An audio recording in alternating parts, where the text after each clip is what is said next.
Hi,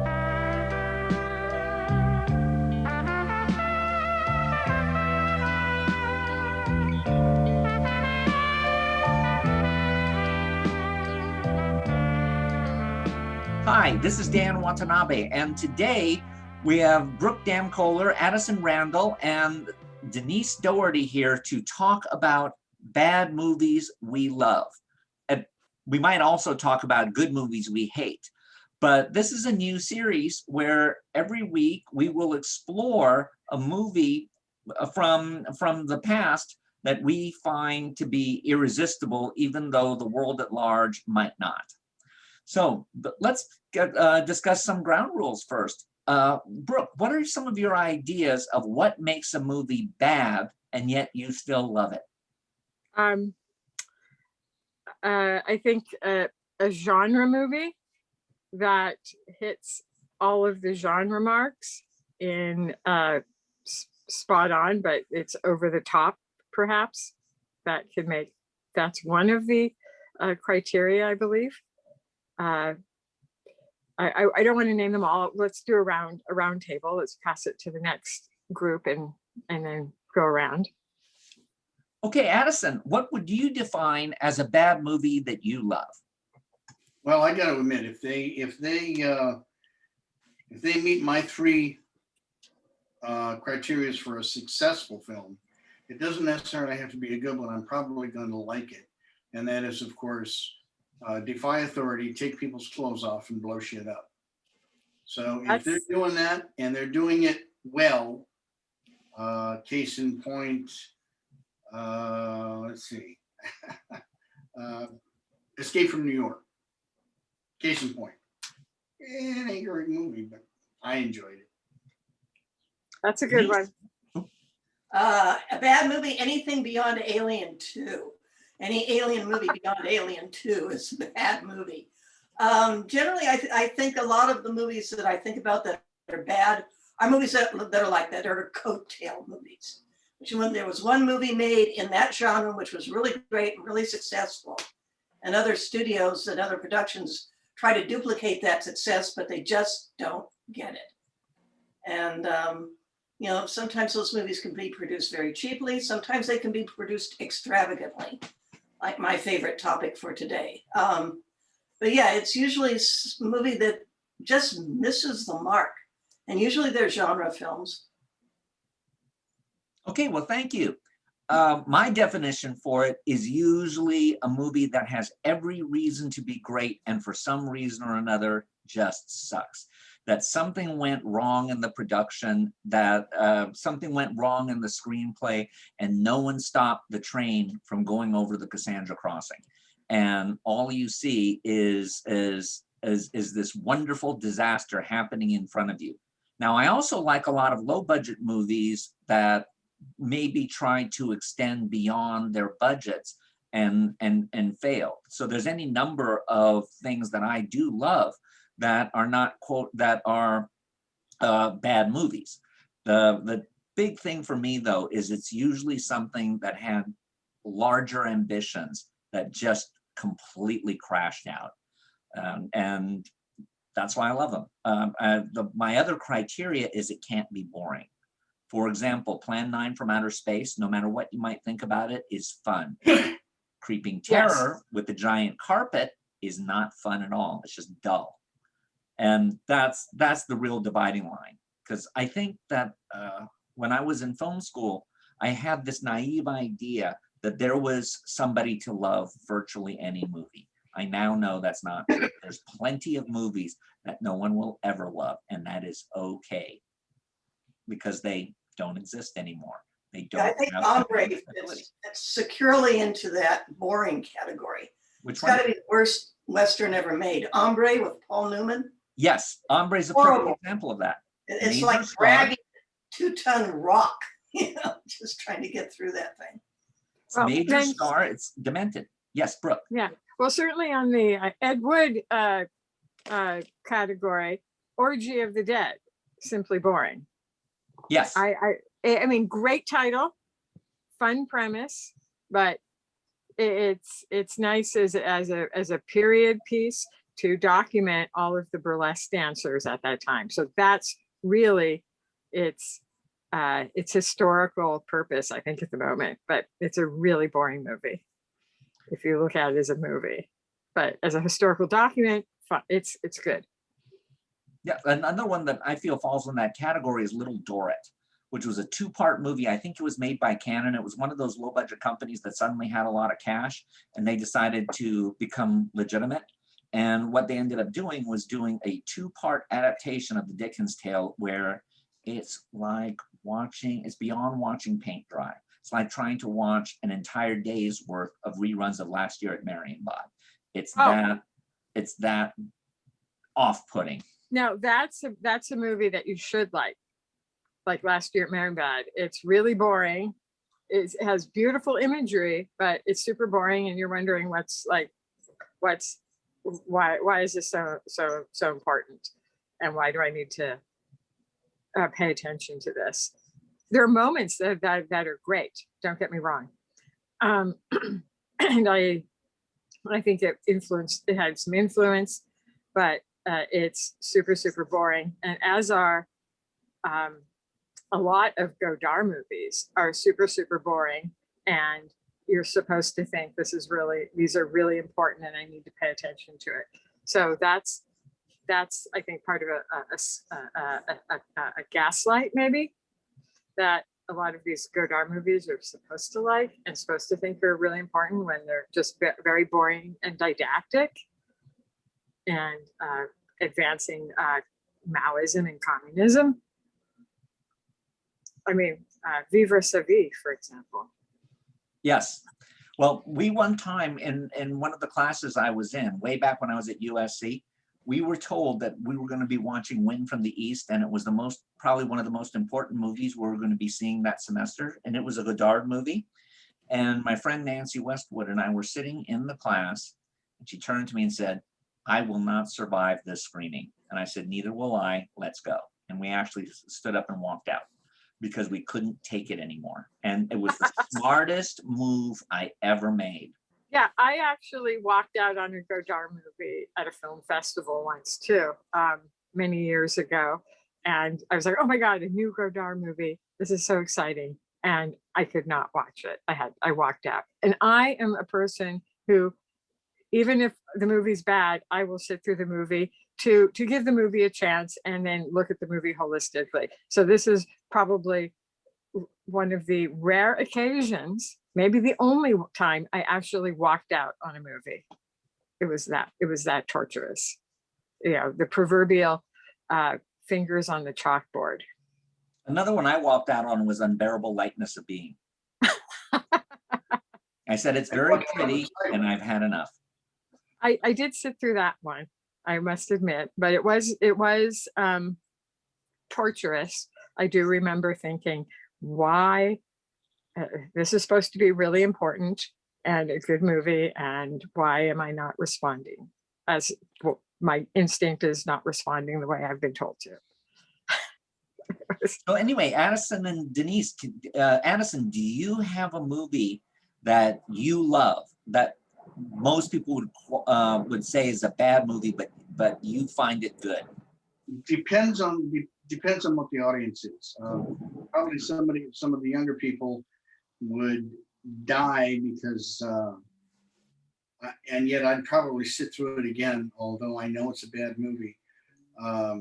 Easy Rider, which is, it was made by a couple of guys that were stoned half the time and even more stoned the other half of the time. So Easy Rider, I would have to say. Another one that is definitely one of the type that people scream about. Oh, you can't, how do you like that? Is, oh dear, here I go. The Jean-Claude Van Damme. Bloodsport? Under Siege, which Steven Seagal. Yeah, as far as I'm concerned, it's the best thing Steven Seagal ever did, because they had somebody who was paying attention to it. But I guess that's one of those things. Overall, people look at it and go, "You got to be kidding, Steven Seagal." I like the film. I like the story they told. And I go to films to be taken into a world other than the one I'm in. So I don't particularly go to films with messages. And I'm sort of like, I haven't seen half the films you guys have. I got to tell you, I like Under Siege too, because Under Siege is one of those movies that's fantastic, both in terms of its instant gratification when you're actually watching it, especially because it's got so many 90s tropes in it. You look at it and you're looking at a dictionary of what everyone in Hollywood thought was cool and really smart. And in terms of the design, the lighting, the camera work, it's all there in one film. But it's also interesting in a meta sense to think that this guy has a career because he was Mike Ovitz's personal trainer. I mean, come on, how much more Hollywood can you get than that? And when you put those two items together and then you look at the film, it's a wonder that it's in focus. And yet it still has that kind of larger than life silliness. Brooke or Denise, did either of you see it and have different thoughts on it? I think I No. saw it once. And I saw it on, it's not, I'm not a Seagal fan in any way, so I just think they're bad. I don't have any secret Well, joy with them. the only thing that was interesting about, I mean, Seagal is what Seagal is, which is not much. You ask anybody. I've traveled. I've lived in the world of the film world, and I've lived in the martial arts world, and he's a joke in both worlds. He really is. But whoever was the fight coordinator for that knew what he was doing. He was really good because it was done right. And it's probably one of the best ones I've ever seen on screen. Usually, but it's strictly the knife fight. The rest of it, to be perfectly honest, is like, let's see, what is it about? I don't remember. But the knife fight really stood out, and somebody had a handle on Seagal at that point because he hadn't gotten to be Steven Seagal. He was still struggling through his attempting to become Steven Seagal. So he wasn't that bad. He wasn't that good, but he wasn't that bad because everything after that, right in the toilet. Well, I look at all the other actors who were from that same era of Flying Glass No Brainer action hero types. And you got Dolph Lundgren, you got Michael Dudikoff, you got Michael Pare, you've got Lorenzo Lamas. Yes. You've got, and of all of those, yeah, okay, I like Lorenzo Lamas and at some points Dolph Lundgren more, but they're all in that same kind of category. Oh, Jean-Claude Van Damme, where you're looking at them and you're wondering, does this person speak English? Because they don't seem to put their breaths in the right place when they're saying their lines. You almost have to think of them in your head. Now, Michael Pare was a little bit better, and he did have a little bit of a Hollywood career, but especially when around the time of Eddie and the Cruisers. But I'm talking about his Moon 44 type movies, which of course introduced us to Roland Emmerich, who would go on to do Independence Day. So you never know what's going to come out of some of these just bottom of the barrel things. And given that competition, I do think Steven Seagal at least looked right when he walked, even though he couldn't act or talk, he could walk right. And that's no mean feat. Take a look at Mel Gibson. Mel Gibson doesn't walk right on film. He tends to walk like he's about to do a PA. Yeah, well, neither did John Wayne. I mean, people made fun of John Wayne's walk, and look what happened with him. No, he walked with style. He had his own style. Same with Marilyn Monroe. But he was always walking as though his feet were always following his body. He had that forward lean, and every step he took, it was almost as if, I'm gonna fall down, but I'll put my foot down. But see, I don't think John Wayne, when you watch his movies, you don't spend your time going, how are they going to cover the fact that he can't walk on film?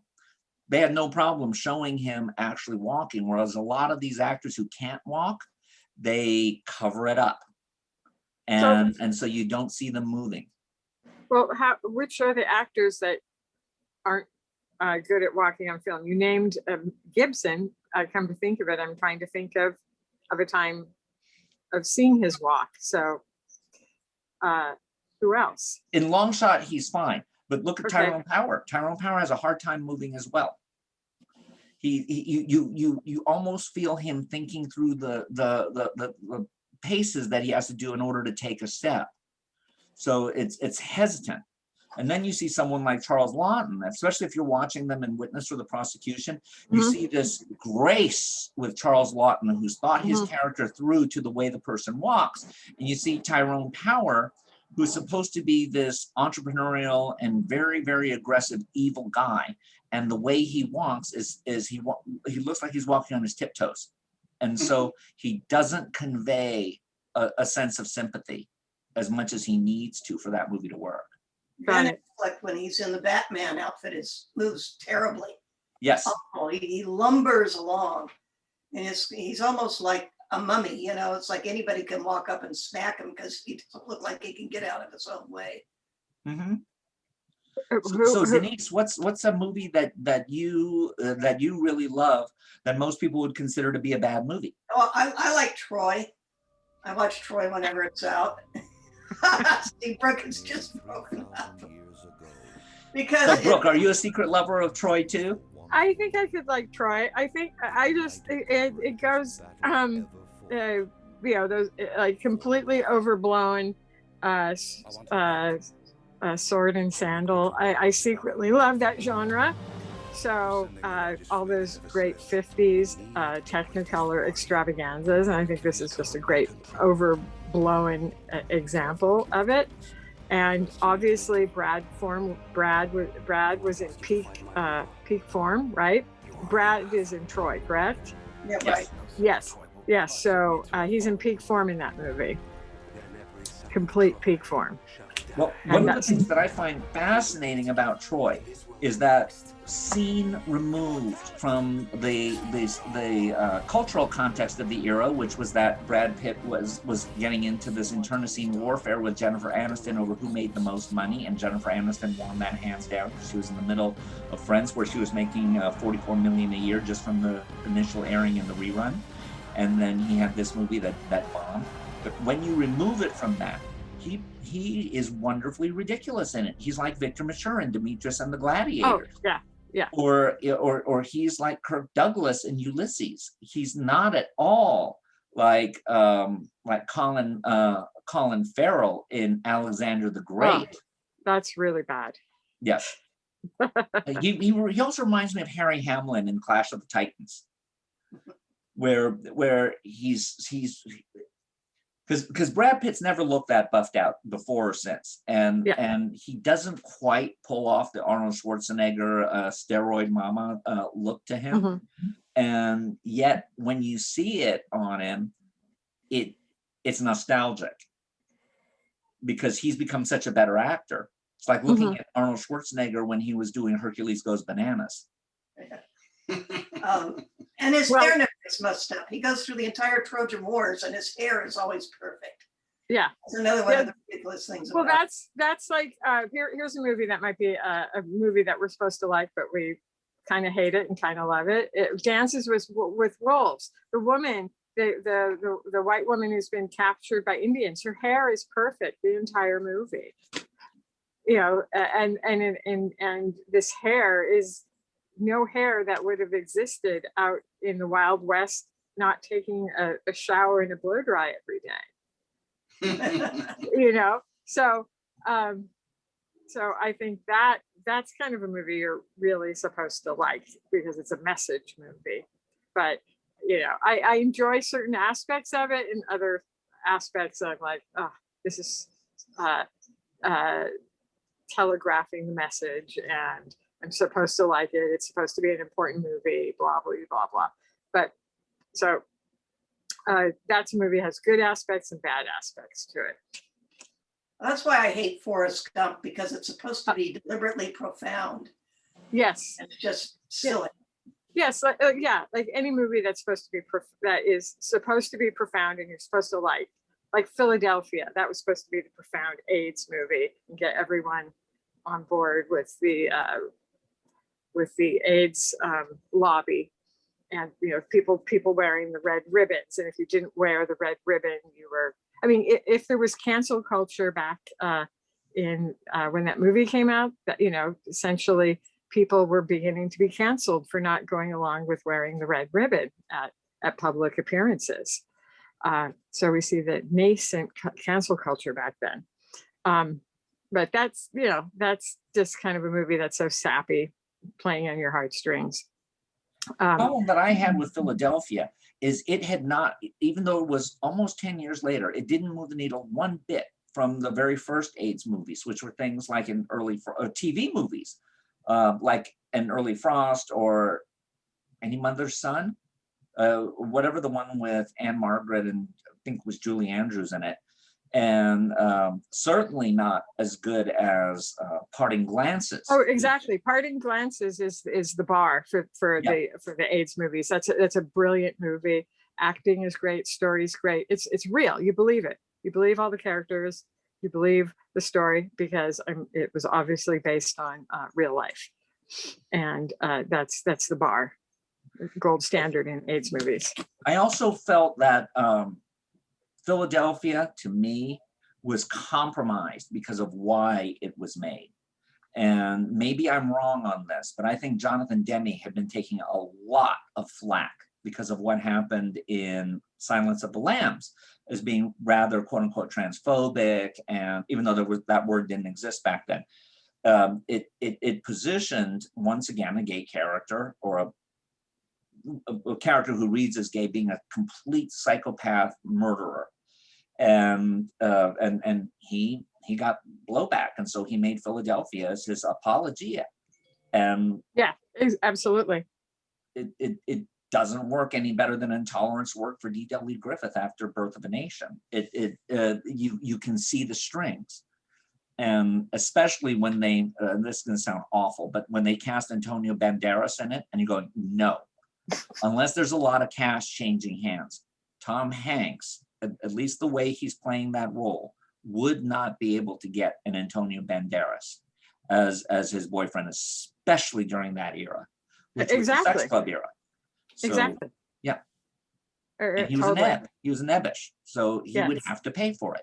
And the movie plays it like he doesn't. Like, oh, this is real love, and I'm going. Yeah. No.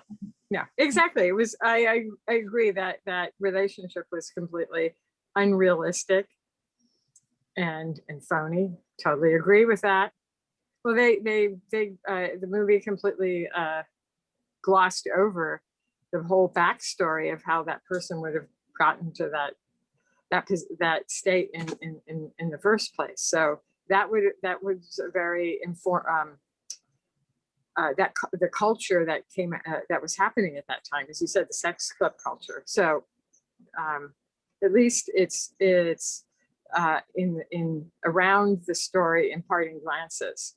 So you understand this group of men, their gay community. It's really set in the time and place. I'm sorry, going back to Parting Glances, it's a great movie and deserves to be a great movie. I tell my students when they're in my diversity class, I said, if you have to do a gay movie, do not use something like Celluloid Closet or Torch Song Trilogy, because they're not the real deal. They're very commercialized and they're very compromised, especially not something like Philadelphia or some of the ones that came after. Yeah. But when you look at when you look at Parting Glances, first of all, it's Steve Buscemi's first movie. Yeah. He's great in it. Yeah, fantastic. And Kathy Kenny too, who was Mimi in Drew Carey Show, and Robert Sherwood, who wrote it, was hired to write the remake of Born Yesterday that ultimately had Melanie Griffith in it, but he died of AIDS. Exactly. So it was very au courant in a lot of different ways, and it captures New York City in 1984. Precisely. So Brooke, what's your bad movie that you love? Oh gosh. Well, I think this is in a lot of people's category. So I'll bring it up. Maybe it's going to be a good movie, but I think Mommie Dearest. It's categorically slammed as a bad movie, and Faye Dunaway won't talk about it. She refuses to talk about it. Her performance is amazingly over the top. Maybe it's because it's so true to life, but that's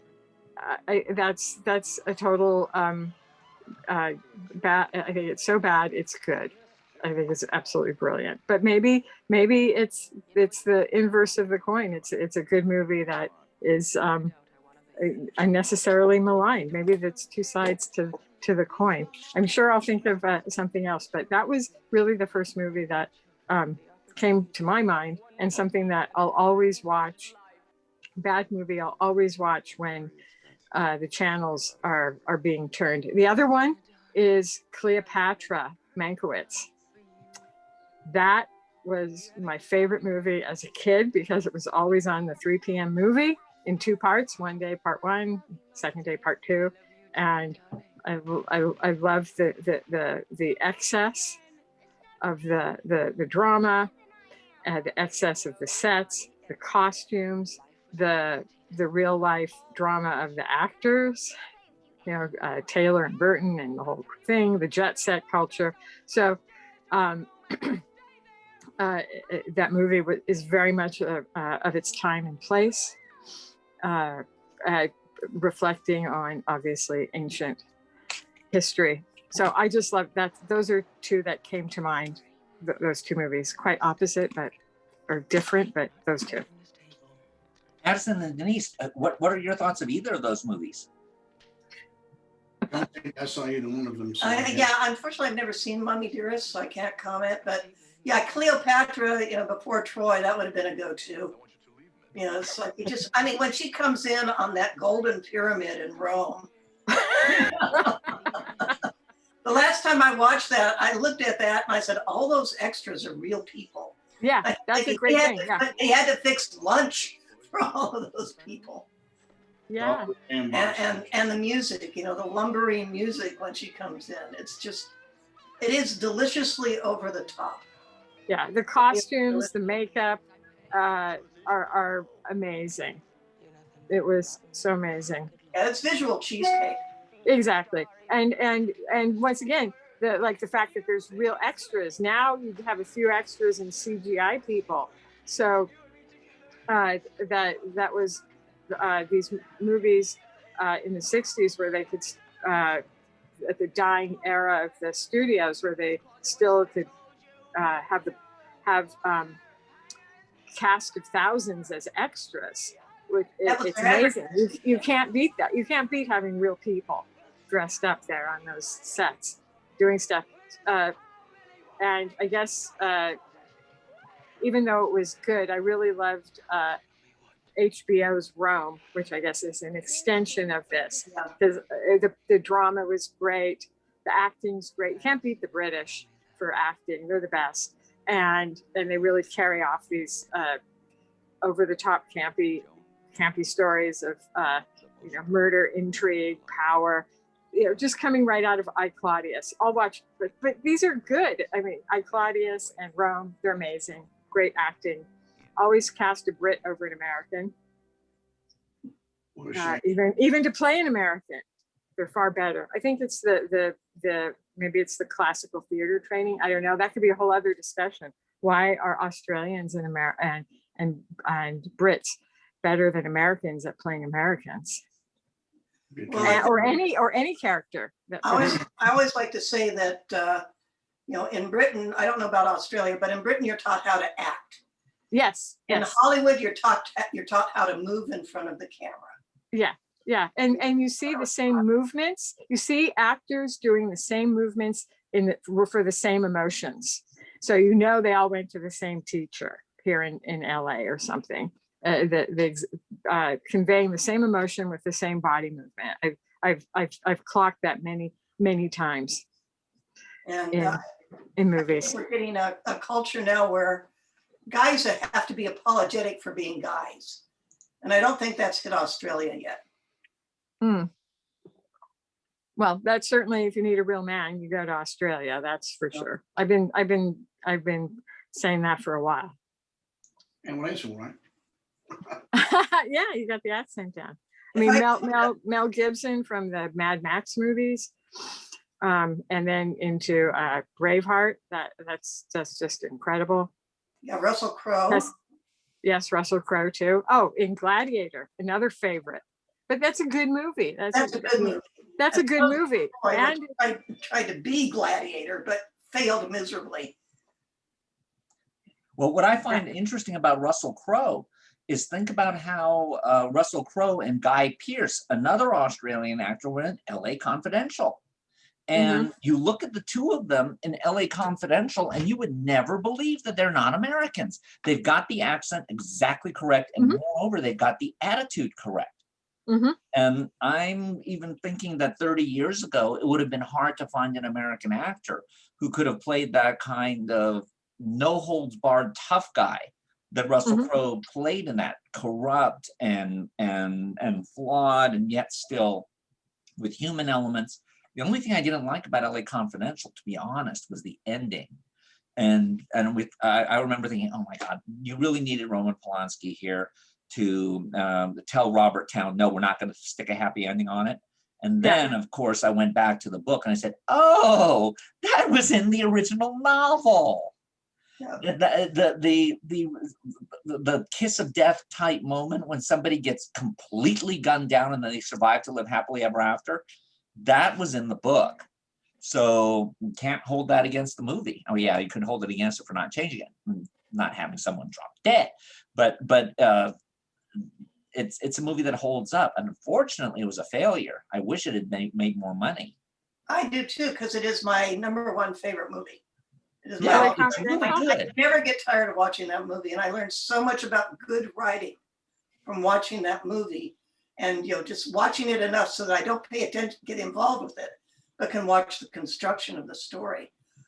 Talking about movement again by the actors, Russell Crowe's not a particularly big guy, yet in LA Confidential, he worked at moving like a big man.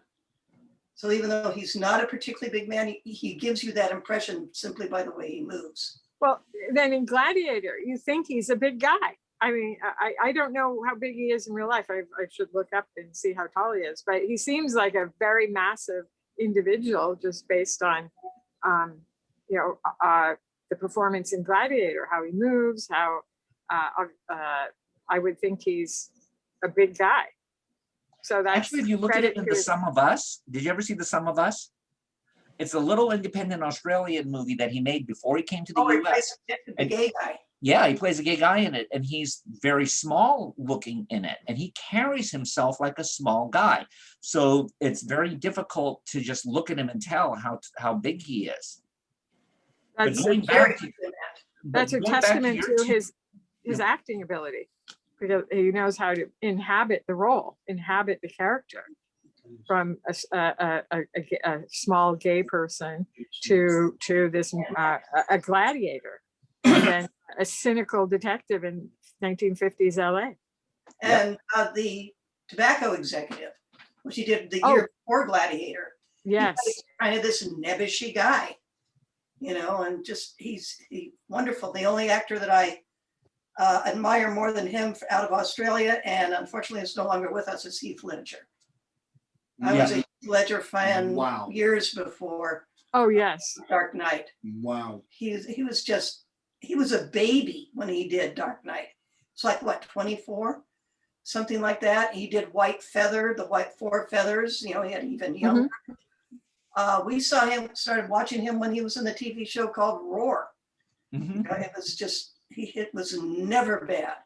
He was always very, very good in everything he did. I was so sorry to hear about his death. Exactly. I totally agree. Heath Ledger. Awesome. And they had going back to Addison. I was just saying, and because of that, they probably had to hang up, and I bet it was on the boards, and people were starting to make choices, which was the second Dark Knight with the Joker, because it was obviously going to be done. And there isn't an executive in town that wasn't going, get everybody on the phone. We got to make a sequel of this, and he died. What a shame! What a shame, because there was there was a chemistry between he and, help me with the name, I can't think of Christian that. Bale. Christian Bale, thank you. That just boom, exploded on the screen. And Dark Knight wasn't great. I'll always watch it just for his performance. I will watch that film anytime. My bad movie that I love for today is The Other Side of Midnight. And that ties in with Brooks's favorite bad movie because they were both directed by Frank Yablans.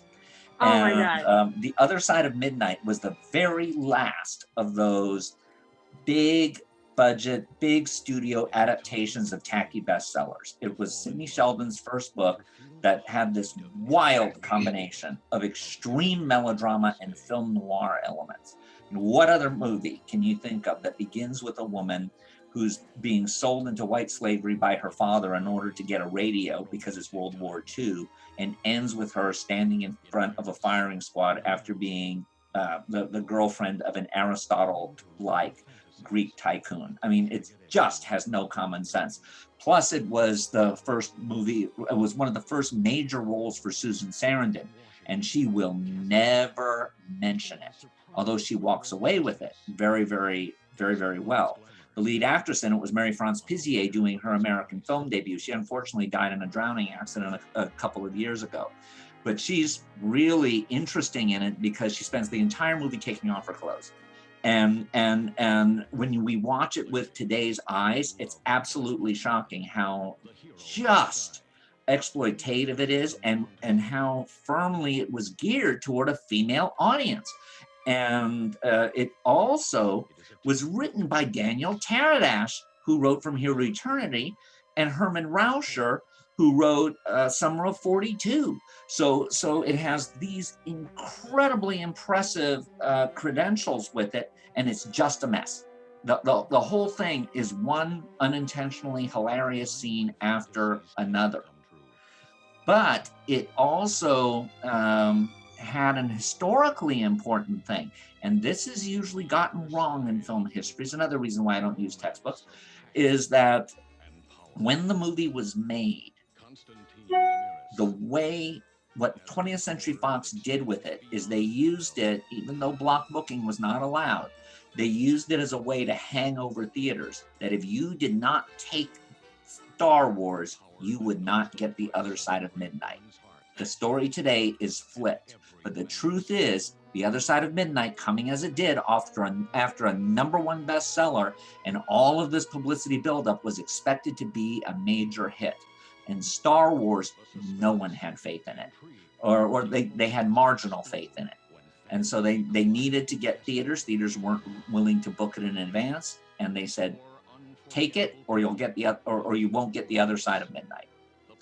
And the truth is that both ended up doing fairly well.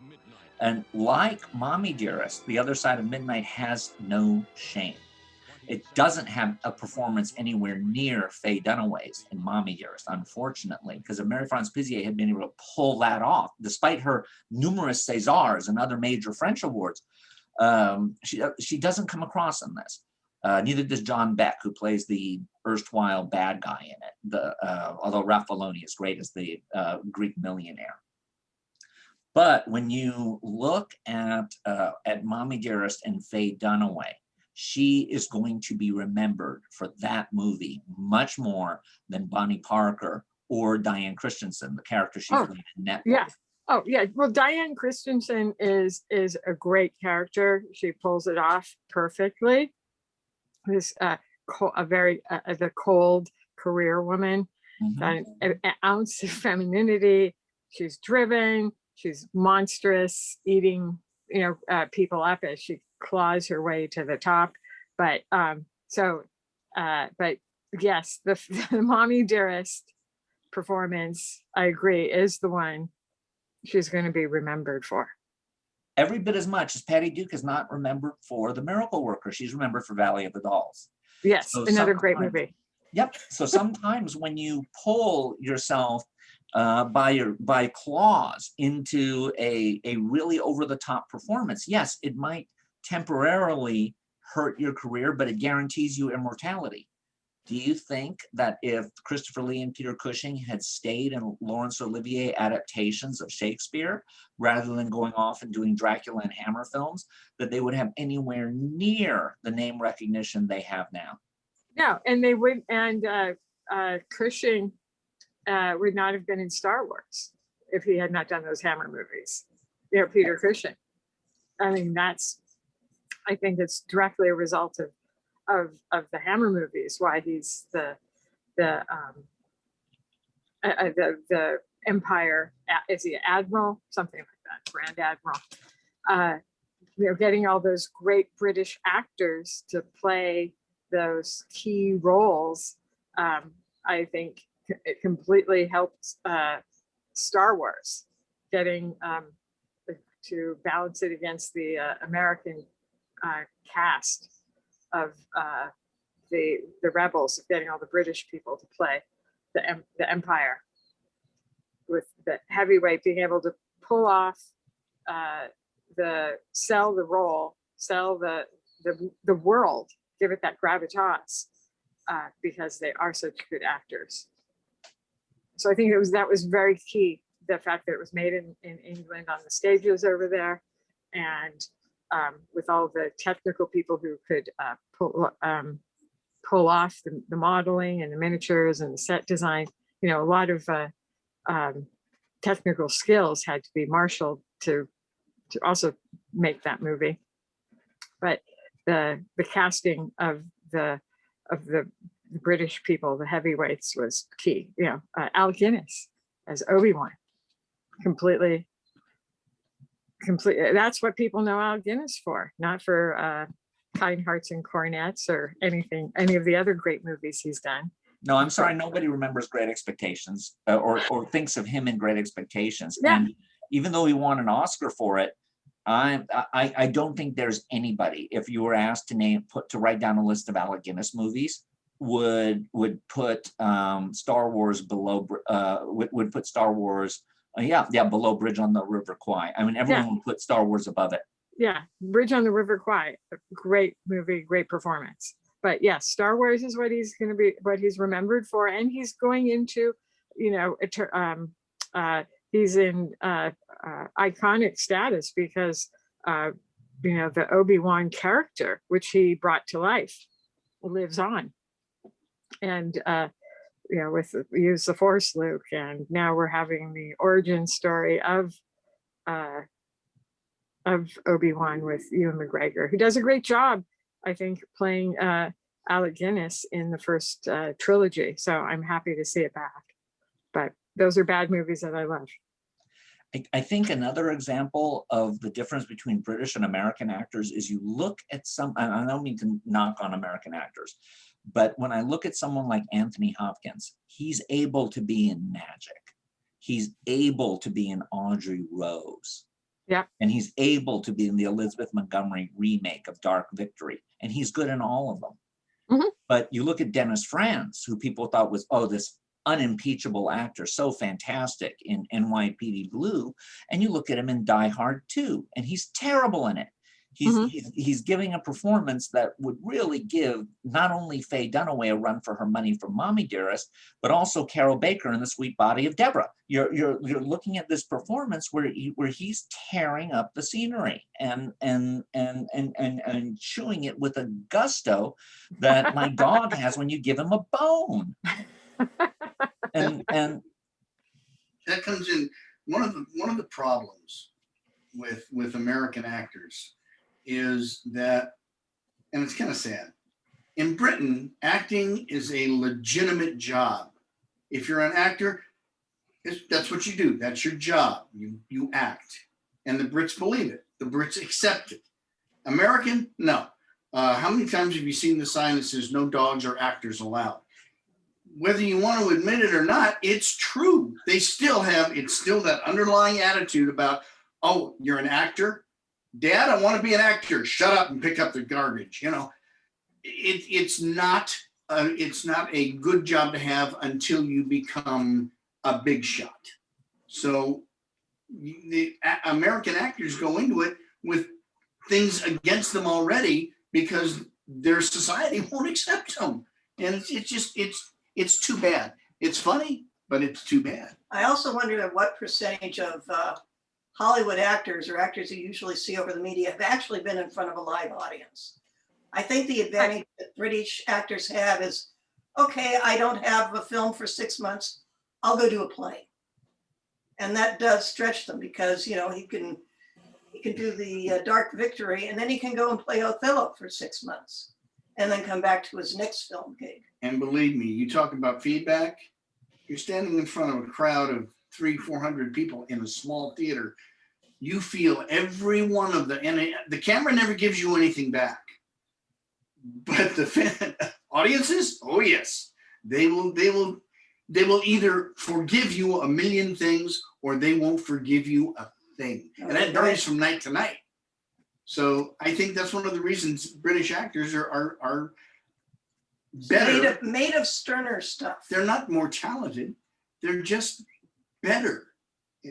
Well, I think that comes from the training. That's where they're better. And also you can be there, as you said, a working actor. I don't think Hollywood right now is very good at supporting working actors. That whole situation is maybe gone, and perhaps Professor Watanabe can speak to how we arrived at this point, but is no longer the working actor, the working character actor. It's very hard to get into that echelon, and it used to be, I think, a broader pool.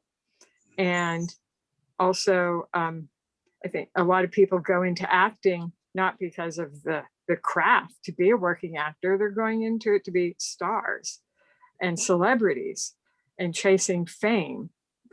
So I think that also takes away from having competent actors who know the craft, who can embody the multiple roles, as we've discussed, from Anthony Hopkins to Russell Crowe and every Brit and Australian in between. That is amazing.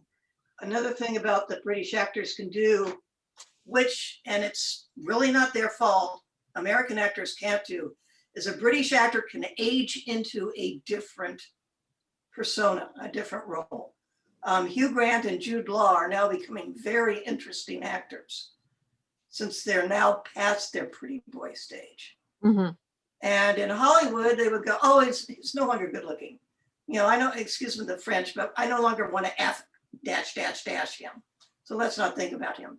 And they won't think about them in the character roles or the supporting roles. But because, like Addison said, in Britain, acting is a career. It is a respectable career.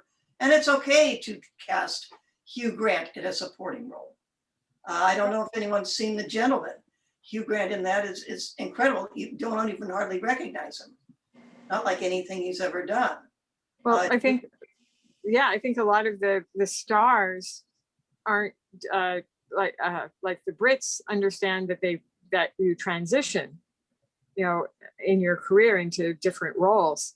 And I think Americans are trying to stay in that role, like the ingenue, or the leading man, way past their prime. And maybe they're turning down roles that would be more age appropriate for them, no longer the starring roles, but great supporting roles. Maybe they're turning them down because it's an ego thing where they feel that the role is beneath them because they're the star and they need to have a certain type of role. And then they're, as a result of their mindset, not doing their career any favors. Perhaps that's also playing into it with Americans. I think packaging has hurt this, because what's happened with packaging is everyone's focused on the dollar bottom line, and everyone's trying to get the biggest dollar bottom line as possible. So you have a key actor who is costing $40 million, $30 to $40 million. And meanwhile, everyone else is a scale plus 10 performer. And so now you're expecting one person to carry an entire movie, as opposed to splitting it up among the main actor and really good supports that give them a solid foundation. And I'm not saying that the actors who are scale plus 10 aren't any good. I'm just saying that when you have a solid character actor who knows how to steal scenes, but also knows how to pull back just enough so that the main star can still take it, but be fantastic in that secondary role. Alan Rickman is perfect in it. Look at him in Die Hard.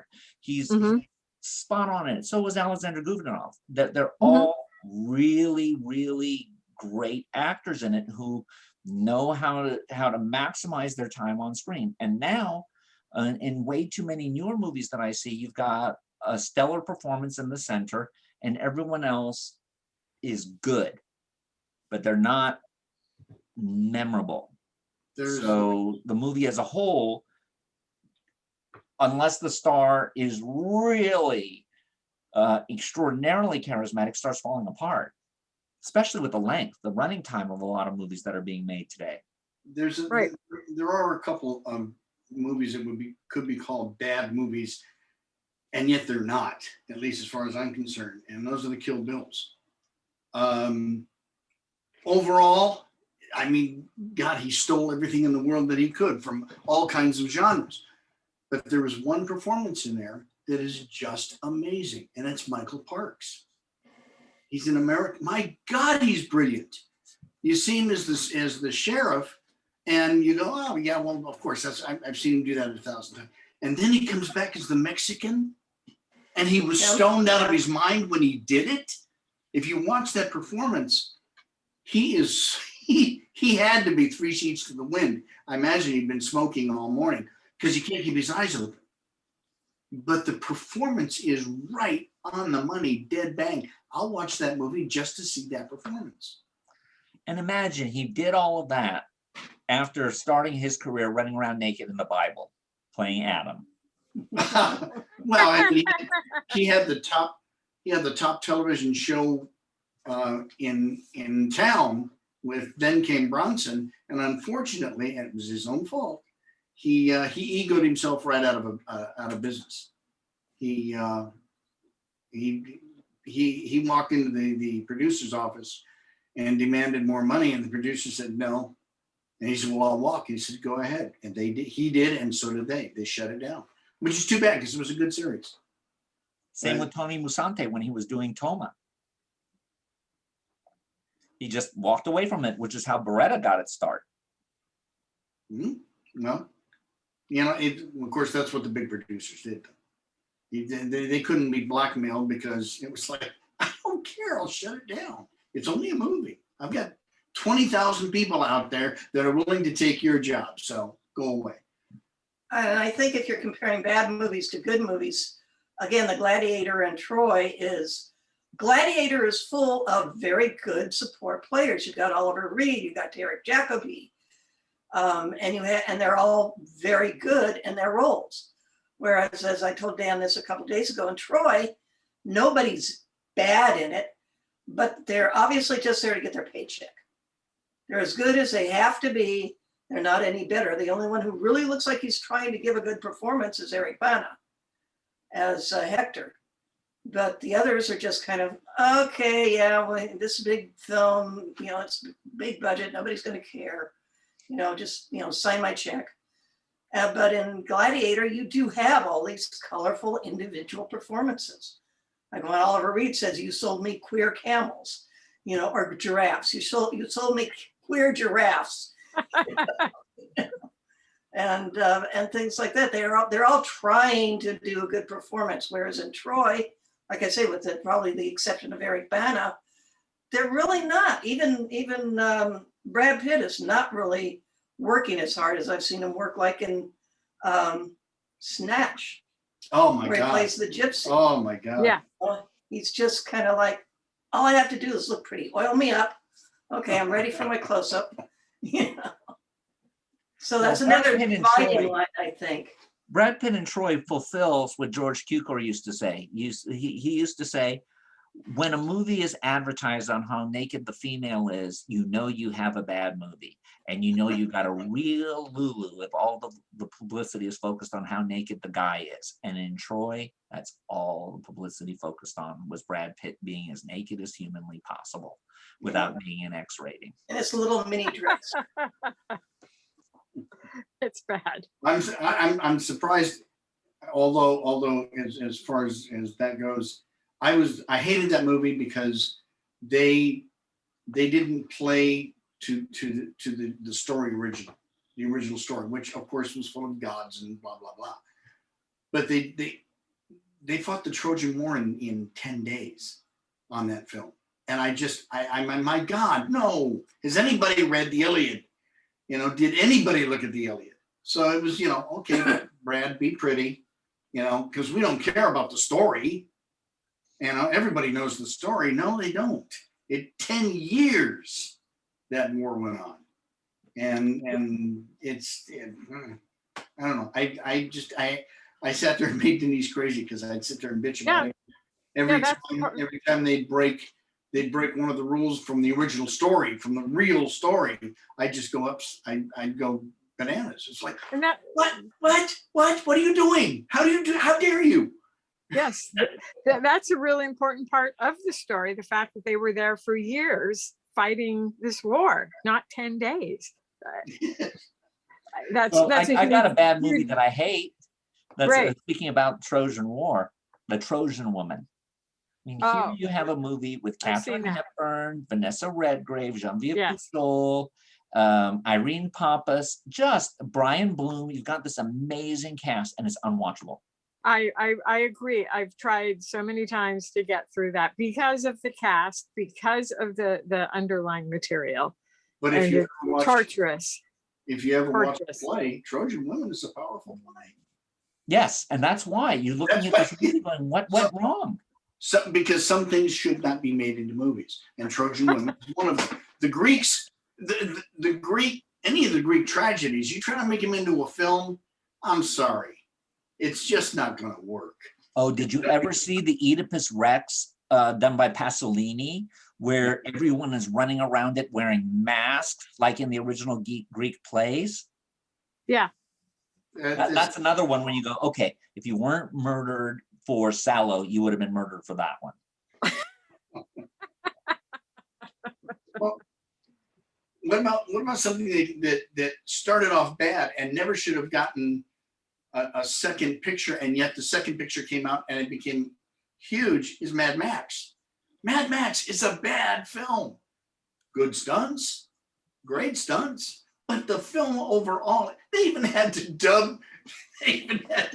No, they American International dubbed it. Finally, it's released on Blu-ray and DVD with the original soundtrack. With his soundtrack. Yeah, and it's actually a good. If you look at most Australian movies, Mad Max is really good. Because Australian movies tend to be like a lot of other European movies or like Canadian movies, where they just didn't have a lot of money. And so some of the dramatic scenes in it don't have coverage, and they're just that little bit too long because you can't cut out of the master.